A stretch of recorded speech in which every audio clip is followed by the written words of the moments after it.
Congratulations, we've finally done it. We've arrived at Napoleon Hill's 13 Principles of Success, and that is developing your sixth sense, or it's something that happens naturally to you after you've mastered the first 12 steps. So it's a little bit of a game he's playing with us.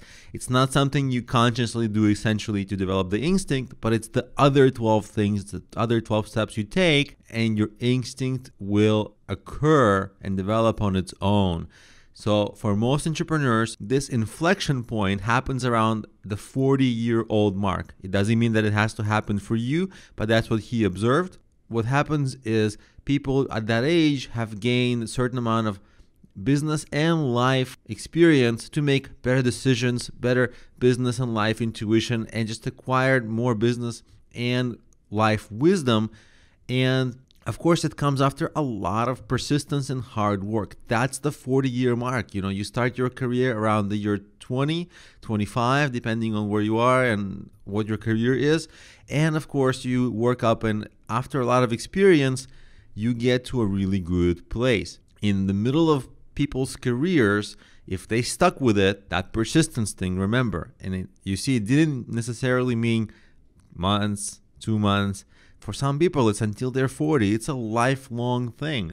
People develop this level of expertise, and this echoes Malcolm Gladwell's the 10,000 hour mark of work to build your expertise. I don't know if you ever heard of this, but Malcolm Gladwell has this book, The Outliers, in which he talks about the 10,000 hour mark, that it's approximately an amount of time to build incredible expertise in some skill, in something.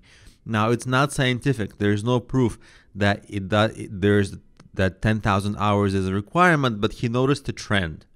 And Napoleon Hill also noticed a trend. There's a certain deep amount of time that it took for people to develop this extra sixth sense, he calls it. So if you persist long enough, and if you stick with it, you will become a fantastic entrepreneur, and accumulating wealth, if that's your goal, will become much more attainable for you. You'll have that extra skill, that sixth sense.